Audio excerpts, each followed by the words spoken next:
Here we are. All things must pass. And this is our final performance. Well, I'll call it a performance because it really is a performance from Weston. And I guess some of us were surprised that Weston was leaving us. Oh, I did not know that. Ah. You did not, Martha? No, how would I know that? It was in the posting. I guess we haven't talked for a while, Martha, with distribution being canceled. Oh, when is your last day? It'll actually be on Monday, This Monday coming up. Yes. the 18th. Oh, But I'll still be visiting, Martha. Don't worry. yeah, I know. Well, I've enjoyed working with you. I've learned a lot. Oh, I've enjoyed working with you and all the longtime volunteers here at Project Share. Those are some pretty big shoes to fill, West. Oops, sorry about that. Is there a replacement? Well, we'll talk about that another time. Now Oh, it's Weston's show. we're gonna miss him though. We want to know. Well, we'll let you know at an appropriate time. But today is all about Weston, not about the future. Today, there's another song by George Harrison that comes to mind, Be Here Now. And that's what we're doing. We are here now. And can you tell I'm a baby boomer? I mean, you know, George Harrison songs. Yeah, one of my favorite. A lot of deep meaning in that. That's something that Weston and I shared over the years too. Some of these things that have deeper meanings in life and whatever. So it's been a pleasure too. But Weston, it's time for you to get to work. Oh, you're muted. Oh man, who muted you? Well, I'm a lot. How about now? Go for it, man. All right. Thank you, Joe. And we will discuss more of some more things at the end of this program. But first, what we've all come for is for the cooking show, right? So today what we're actually going to be doing is we will be making a grain bowl. So has anyone ever heard of grain bowls? Some people call them Buddha bowls, is another term for them. It's basically like a glorified salad with everything in it, from your carbohydrate, your complex carbohydrate, a lean protein source, your greens, some vegetables, some fruits, both raw and cooked. So that's what we're going to be discussing today. And they really seem to be all the rage these days. Grain bowls, you can find them all over the place. You can find them at Millworks, some of the more, I guess you could say, high-end restaurants. Cork and Fork, I think, is another one. Mechanicsburg, all kinds of little cafes everywhere. These grain bowls are popping up. And as I said, it's for good reason. It's kind of all your nutrients in one nice packed bowl. They're great on the go. They're great for home. And what we'll be discussing today, too, as I'll hint to, is that they're great because a lot of times these ingredients we already have on hand. So Joe and I were kind of talking about this earlier before the program is, for instance, today we'll be using hard-boiled eggs. I always like to have some hard-boiled eggs in the fridge just for a quick snack. Say you don't have time for breakfast, grab a hard-boiled egg out of the fridge. Or brown rice. If you're going to cook brown rice, cook 2 or 3 cups so you have some through the week. So not only are they great for an actual planned dinner, but they're great for those impromptu dinners and impromptu lunches that you're like, what do I have in the fridge to work with today? And so that's why I really like grain bowls. So what we're going to do now is kind of break down the components of a grain bowl.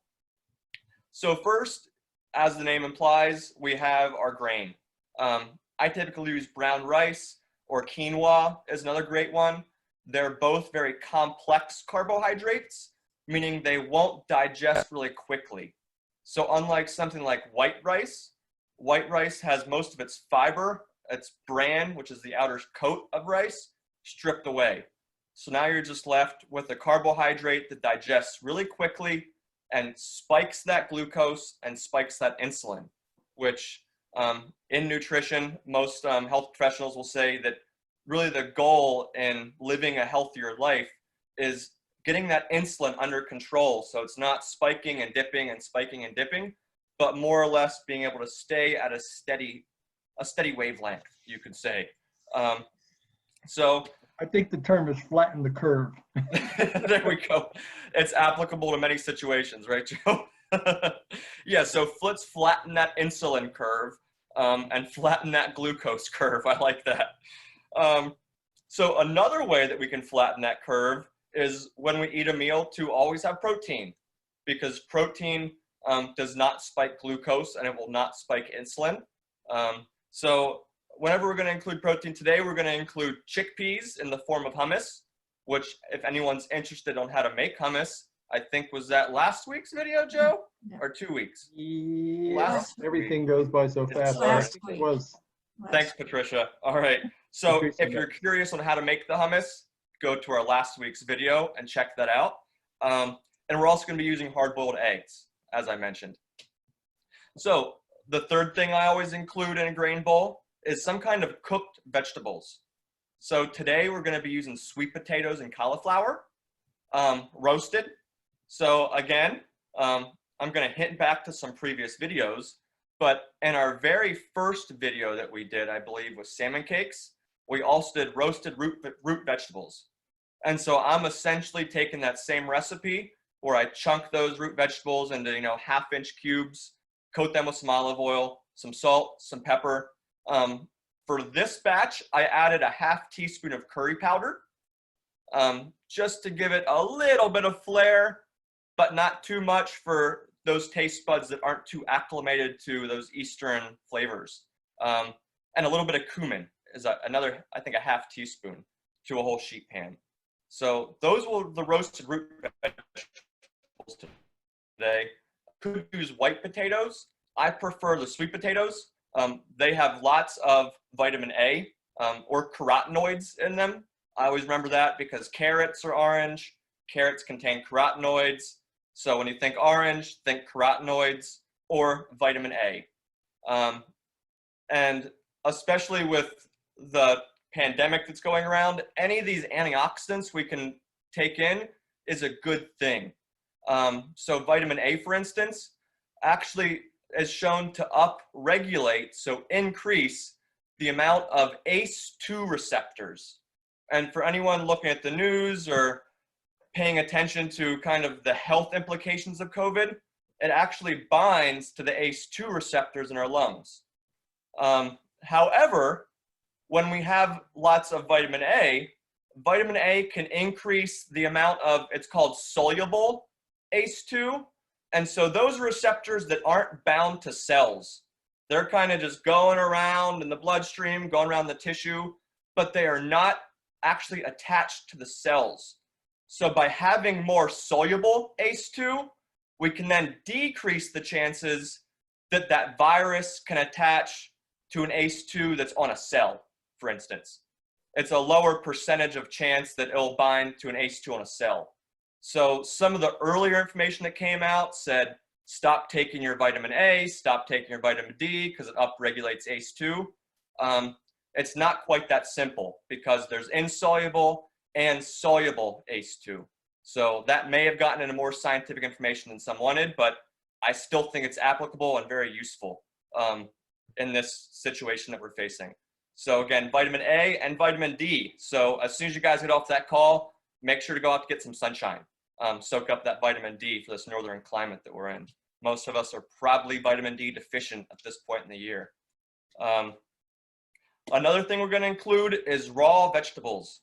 So I don't really align with any certain paradigm of, say, eating all raw or eating all cooked. I think it should be a nice balance of both because there are benefits from cooked foods. So we'll refer back to vitamin A, for instance. The vitamin A in raw carrots is actually not that available to our bodies. So we could eat pounds and pounds and pounds of vitamin A from carrots, but it's actually bound to protein in the carrot. So we don't think of carrots being high in protein, but very small amounts in there. And that vitamin A is actually bound to protein.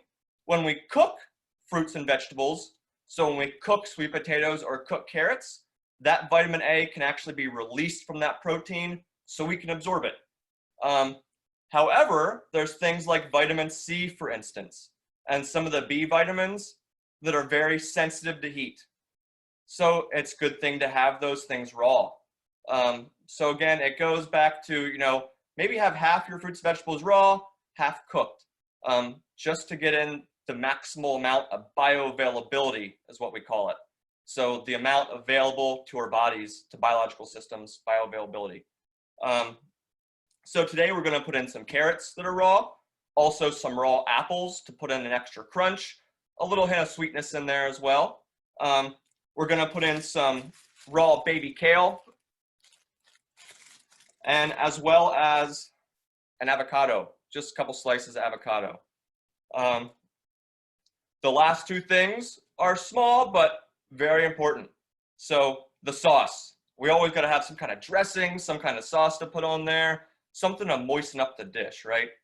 So today we're going to use just olive oil and lemon juice, just simple. As we've discussed in previous classes, olive oil has those monounsaturated fats.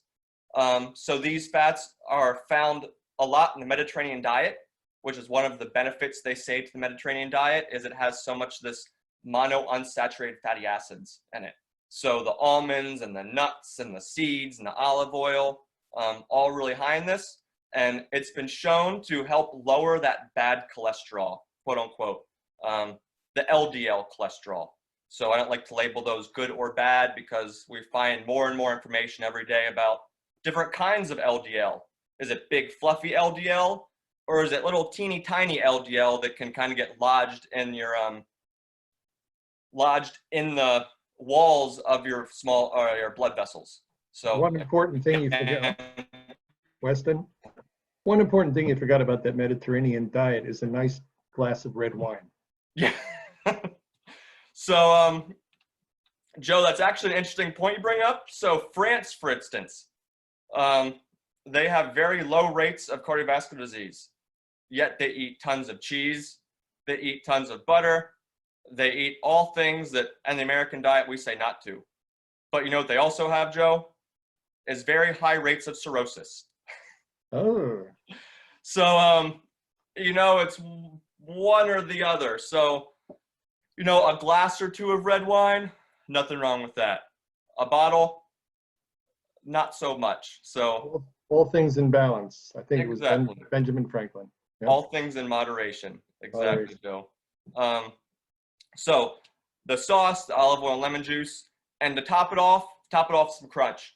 So today we're going to be using pumpkin seeds. You can use slivered almonds, you could use sunflower seeds, a combination of the three. You could even roast some chickpeas and coat them with your favorite seasonings, roast them, throw them in the oven for a half hour, and have kind of little crunchy chickpea snacks and put those on top. So all kinds of options. So without further ado, let's actually get started on assembling this guy, all right? So there we go. So here's our bowl. The first thing we're going to add is just a little bit of baby kale on the bottom here.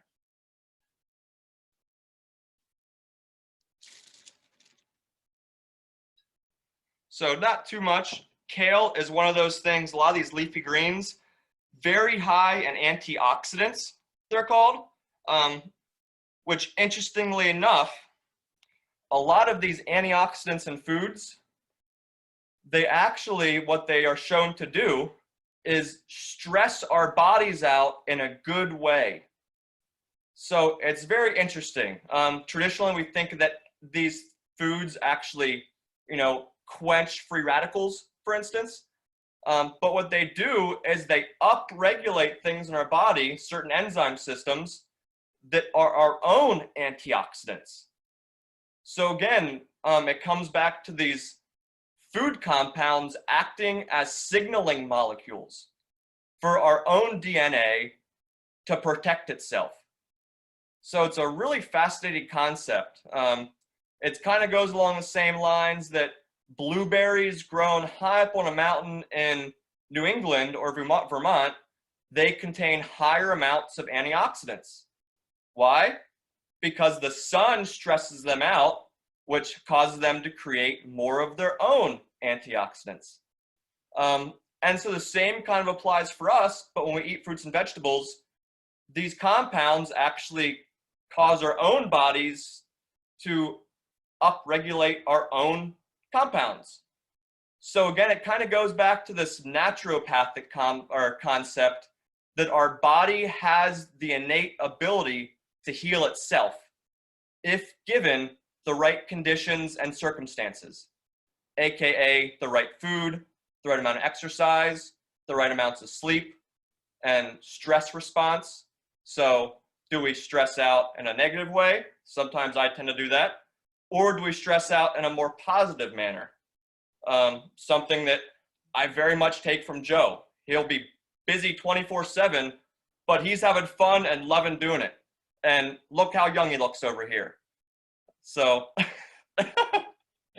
no, Joe, you're one of the spunkiest men I know. So it shows that, you know, having that positive stress response is a good thing.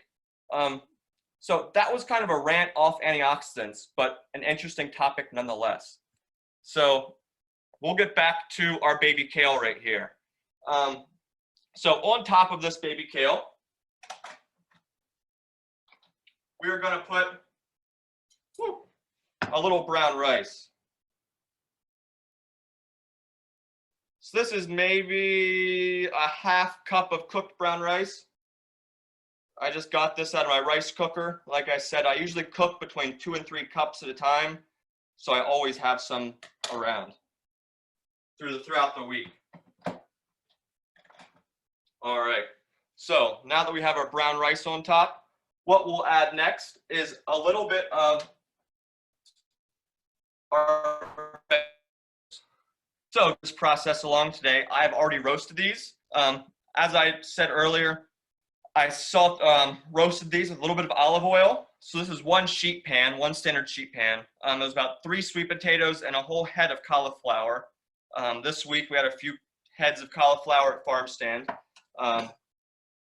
And so a few tablespoons of olive oil, a half teaspoon of curry powder, a half teaspoon of salt, and a half teaspoon of cumin. But you could do whatever you feel comfortable doing. You could do herbs instead, like an Italian seasoning. That would also be good. But the curry powder is good on the cauliflower. I think, Martha, you tried some of those curried cauliflower we had a couple distributions ago. And it was just enough curry that no one really knew, right? Yeah. So I Yeah. don't know if you're on mute. It or was not. good. I have some in my spice rack now. Awesome. See, so it was a huge hit that month, actually. And most folks, I didn't tell it had curry powder until after they had it, just not scare them away initially. But after folks had it, they're like, wow, what is that little hit of spice in there? Can't really pinpoint it. And it was that little bit of curry powder. So we're going to add some of these roasted vegetables.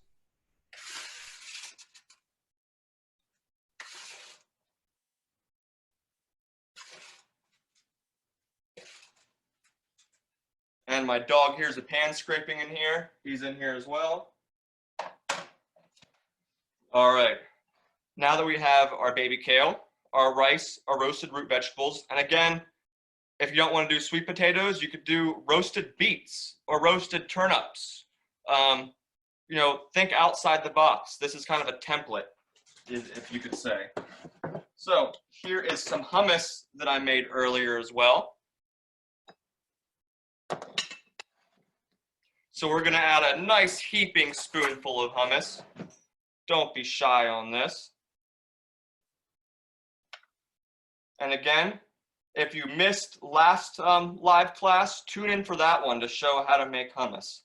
And again, this is one thing I usually have throughout the week, always available. If I just need a quick snack, dip some carrots in it, dip some apples in it, or some crackers. All right.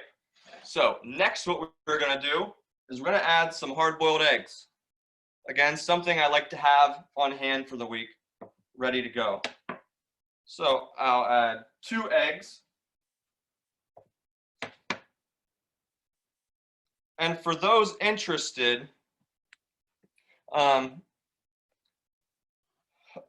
both Academy of Nutrition, the Medical Association, Diabetes Association, Heart Association, they've kind of been back and forth over the past 20 years. Are eggs good? Are eggs bad? Should I stay away from eggs? And it seems like the most recent research and analyses, systematic analyses, and systematic reviews, they basically point to dietary cholesterol from eggs doesn't directly seem to increase cholesterol, like endogenous cholesterol in the body. What is a big contributor of cholesterol in the body is simple carbohydrates. Is actually a very big producer of that. So we ingest simple carbohydrates. That carbohydrate will get turned into, as it gets stored into fat, which most of the time when we eat lots of carbs, your body only needs so much, right? After that, it says, I'm gonna stash this away for later. It stores it as fat. You know, in that transition to fat, LDL and something called VLDL, which is a very low density lipoprotein, LDL is produced. So when we have lots of simple carbs, that's actually a really big contributor to LDL. Another thing that's actually interesting is when we cook hard-boiled eggs, the LDL that's in the egg does not become damaged or oxidized. So when I say oxidized, I mean the same reaction that will turn a banana brown or turn an apple brown when exposed to oxygen. But when we make, say, scrambled eggs, for instance, that can actually oxidize the LDL, making it more atherosclerotic. So, Joe. It took me 70 and many years to figure this one out. But I have always struggled with hard-boiled eggs and getting the shell off, and it would always stick to the white. It took me this long to figure it out, and recently I came up with the foolproof trick. Share it, please. What I do is I hard-boil the eggs, drain off the hot water, fill it with ice. Fill it with ice and a little cold water, and let it sit in ice, and then every shell comes off perfectly. But Wow. it took me a long time to figure that one out. So that's, I rest my case, but I'm going to go on for the rest of my little life, very happy that I'm able to make a proper hard-boiled egg. And that's great because all your eggs are fresh. You know, and a lot of times the fresh eggs are harder to peel than eggs that have been sitting. Yep. So even for fresh eggs, that works good, huh? Are you talking about my chicken girls outside? I'm talking about your chicken girls. Yep. Yep. All right. Well, thanks, Joe. I'm going to do that because all my eggs were fresh today and they didn't quite peel as beautifully as I would have liked to. So I'm going to keep that one in mind. Cool. So, so after we put these eggs in here, now we have our kale, our brown rice, our vegetables, our hummus, our eggs. We're going to just make a little bit of dressing. So what I do for this is I use a mason jar. I like a mason jar because it actually has milliliters on the side of it. So 100 mils, 200 milliliters, 300 milliliters. I think it does have ounces, but I have a disdain for the standard system. So I'm going to go with metric over here. So I'm going to add 100 milliliters of olive oil. And then I will add 50 milliliters of lemon juice. So I roll out the lemon, it kind of makes it a little juicier. And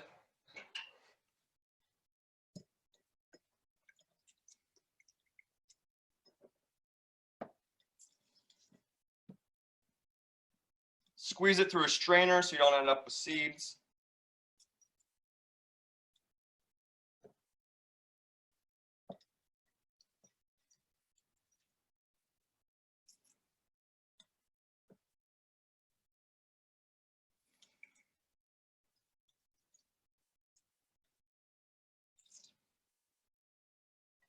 Let's see how much is in here. So I'm going to add just a little bit of apple cider vinegar in here now, just to finish it off.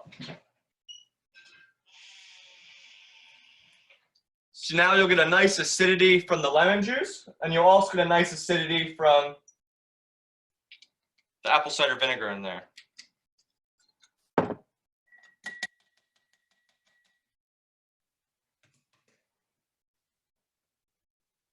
All right, now I will add about a 1/4 teaspoon of salt to this.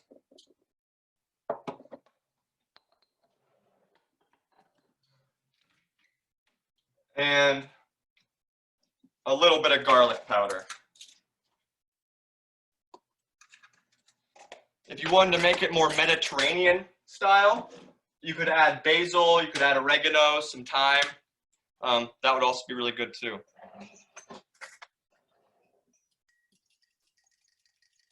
Stir this up a little bit and set it to the side. All right, so last but not least, I'm gonna add some fresh veggies to this guy. So here's some broccoli. We've had lots of broccoli at farm stand the past week and a half. Some beautiful heads. So I'm not gonna add a ton.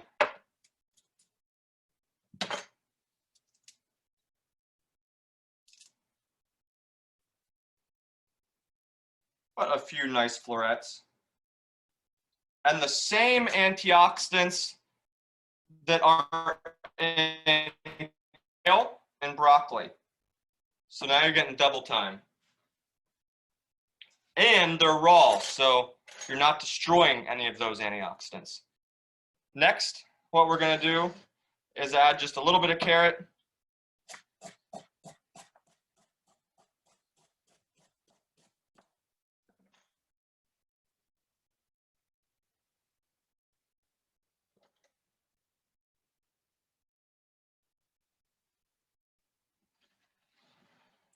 Again, you don't need tons in there. And after that, a couple slices of apple.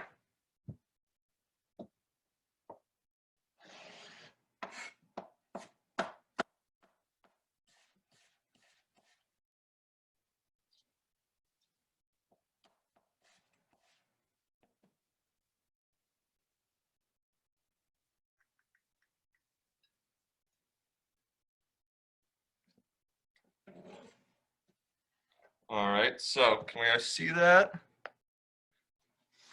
And then last but not least, some avocado.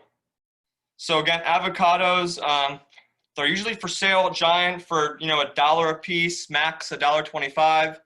Aldi's also usually has good deals on avocados. And they're very high in those mono unsaturated fats that we talked about before. So although they do have lots of fat, it is all high quality fats.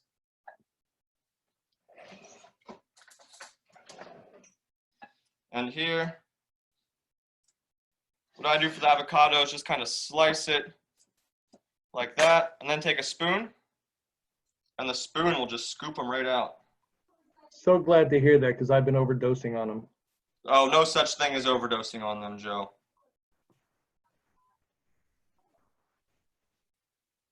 So when we talk about a healthy diet, some people might say a healthy diet is a low-fat diet.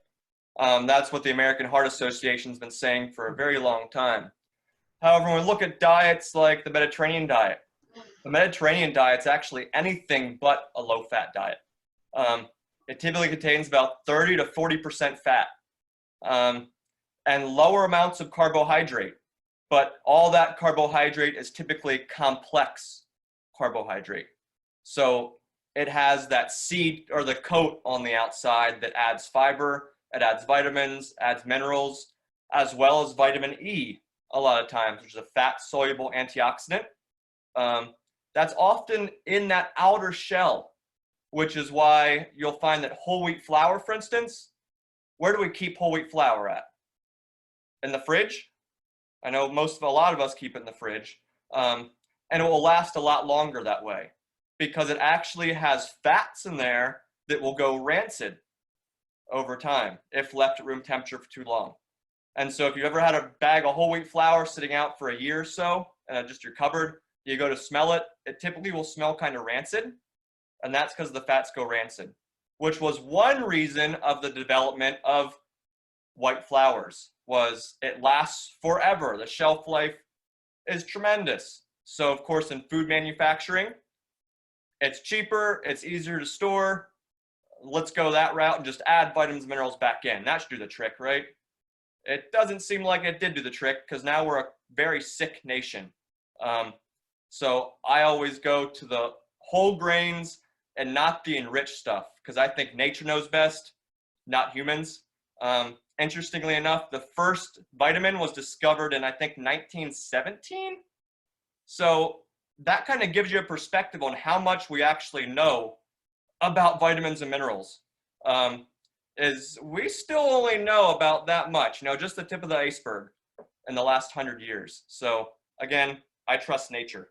But again, fat is not necessarily a bad thing. It's about the quality of our fats. Are we eating all processed fats and trans fats that are very inflammatory? Or are we eating more monounsaturated and plant-based fats? And, fats from nuts and seeds, things like that. So some may say this is, oh, that's really high in fats and cholesterol. But again, it's all whole foods with lots of antioxidants. So whenever we're eating, let's think of that. I was at the grocery store today. Unfortunately, the person in front of me, it was $150 worth of Hungry Man frozen meals, chips, pretzels, things like that. Those shelves are empty. You go into the produce aisle is well stocked, it's vibrant, everything looks nice. So that kind of shows, unfortunately, where we eat as Americans, but where we should be eating. Unfortunately, with this pandemic, I think acute care doesn't really know what to do. They're health professionals that more deal in an acute setting. They're really paralyzed because they're like, we don't know how to deal with this. But as nutrition and I'd say preventative care practitioners, I think have the upper hand on this, because we know foods that can enhance our immune system. There are foods that downregulate inflammatory markers. So, lifestyle decisions. How are we sleeping? How much are we exercising? How much sunlight are we getting? What's our stress? Things like that, that's more of a, not so acute, it's more chronic. How can we change things in our lifestyle that will improve these chronic conditions that we suffer from? So if anything, I hope this is kind of a wake-up call, for us as a species to start eating better, start living better, start moving more.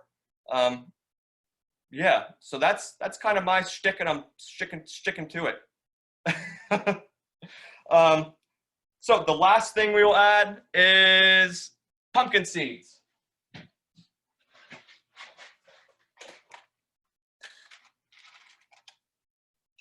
So pumpkin seeds, again, have nice monounsaturated fats.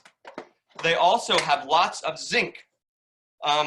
Zinc in vitro and in human studies does show to be antiviral. Not in regards to this virus, but in general, it does show to help regulate the systems in our bodies that help fight viruses. So by strengthening these systems, we can then improve our immune system, improve our total body health. I think as Americans, a lot, we walk around chronically ill, but not knowing it. So again, eating these fruits, vegetables, plants, you can never go wrong. And this dressing we made up, mix it around again.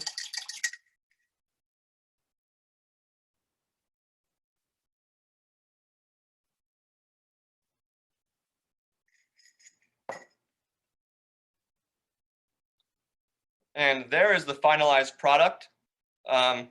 This, again, this is a complete meal. And it is very, very filling, but again, you're getting filled up on good stuff. You know, you're getting filled up on broccoli and carrots and apples and things that are generally low in calories, but high in nutrients. So nutrition, we call this nutrient dense. So what is the nutrient density of your meal? It's a nice picture too. So before you chow down on that, make sure you get me a good picture of it and send it to me, because it's a piece of art. Thank you. Yes, and you know, that goes, I think I talked about mindfulness last week a little bit, and being mindful of, you know, how does it look? Is it visually appealing to us? And that kind of satiates a part of our hunger in a way. You know, looking at something that's very beautiful, and you can kind of acknowledge that, wow, I made this beautiful piece of art. And it helps their self-esteem during a time when we're kind of locked in. It helps their creativity. You know, that's a really big and important part of our humanity, is expressing creativity in whatever way we decide to do it. I'm not an artist, but I like work with my hands, and this is a great way to express that and then enjoy it, right? So. Weston, I've spent some time in Japan, and their plates are always beautifully arranged, you know, Yes. when they present in a restaurant and that kind of thing. And it does enhance your appetite. And that's a beautiful bowl that you made. It really is lovely and makes me want to eat it, even though I just had lunch. Oh, well, thanks. And I hope you can make the same kind of bowl. Well, I just listed all everything that you put in it. So yes. Excellent. And I'll have Joe and I will put this up too. So Yes. you'll be able to kind of track back if you Yeah. missed anything in there. Right. So, and I kind of mentioned this earlier, but you know, eating healthy, part of it is crowding out the stuff that you don't want to eat. Mhm. You know, it's kind of like my mint garden, for instance. I don't mind that mint is overflowing because it crowds out the other weeds I don't want in there. It's something that I want in there. Even though it's overflowing, that is okay. Same with food. If we can kind of crowd out the bad stuff, you know, if we can crowd that out with good stuff and we get filled up from that, we won't be so tempted to go for the snack later on. So all kinds of little hints and tips and rants in there, but I think they're all useful. So. Anything else you wanted to add before we're done? Weston, is there anything else you want to tell us about your journey? Yeah, sure. So so it was a very, very tough decision to accept another opportunity, but again, it was an opportunity that I couldn't refuse. So I'll actually be going to help start a wellness center out in Gardeners. It'll be called Crystal Spring Wellness and Retreat Center. And so it'll be a wellness center offering, you know, alternative wellness options. So nutrition services, yoga services, personal training, and a more holistic, preventative lifestyle approach, as well as a service-based approach. So we plan on reaching out to different nonprofits in the community. And a lot of nonprofits, they go through kind of secondhand trauma, nonprofit workers, from dealing with traumatic events that they encounter every single day, which is one reason why nonprofit burnout is so high. A lot of folks in nonprofits see themselves as servants. And as a servant, I don't deserve self-care myself, so I'm not going to take care of myself. That comes last. Helping others comes first.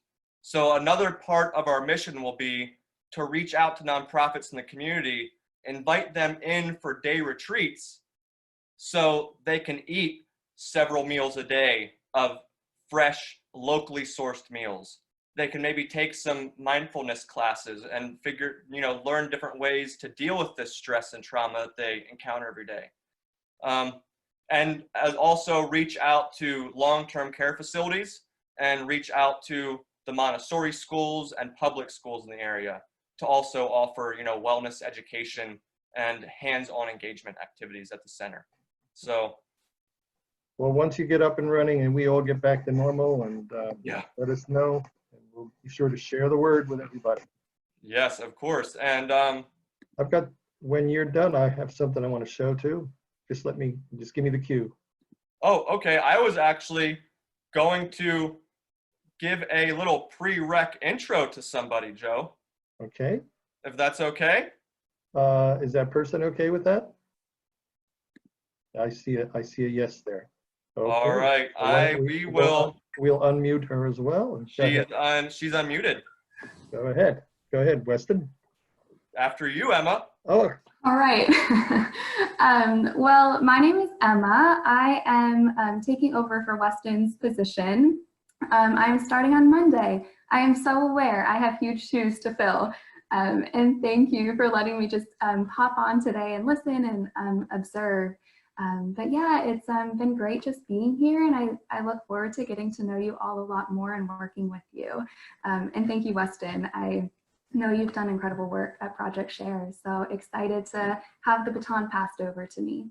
Yes, and I know and I trust that you'll be able to keep that baton going. And yeah, Emma has lots of great history in dietetics and outpatient, inpatient, community settings. So you will do a fantastic job.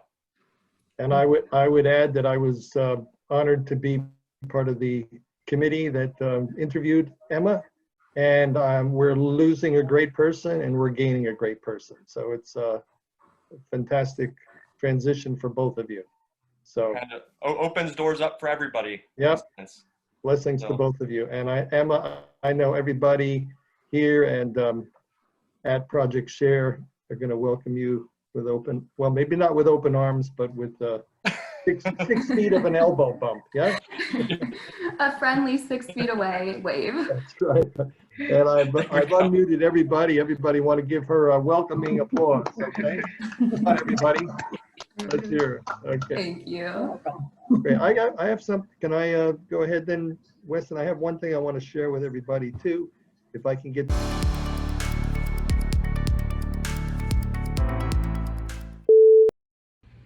Hey, Weston. We're going to miss you, but I'm so excited for your next endeavor. Please keep in touch.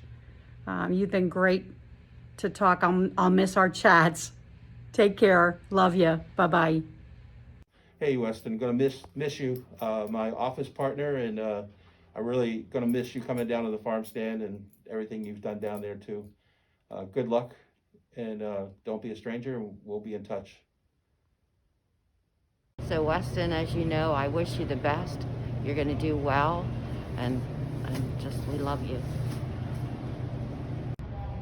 Weston, man, we're gonna miss you like crazy, but we are wishing you the best. You deserve it, man. Rock on. Hi, Weston. I just want to say thank you for all that you've done for Project Share, and we love and will most definitely miss you. Thank you, and good luck into your next adventure. Hey, Weston, as you head off into the woods, you know I'm going to miss our conversations about work and about everything else, and what I've learned from you and what we've shared together. So I wish you all the best, man, and continue the journey. Peace, brother. Hey Weston, thank you so much for everything that you have done and taught us over the last couple of years. It's been such a joy to work with you. I wish you nothing but happiness and joy as you move forward into your new position, and I hope that your dreams are able to come through your new adventure. Hey Weston, we're gonna miss you around here. Really appreciate all you've done for us. Wish you only the best in the future.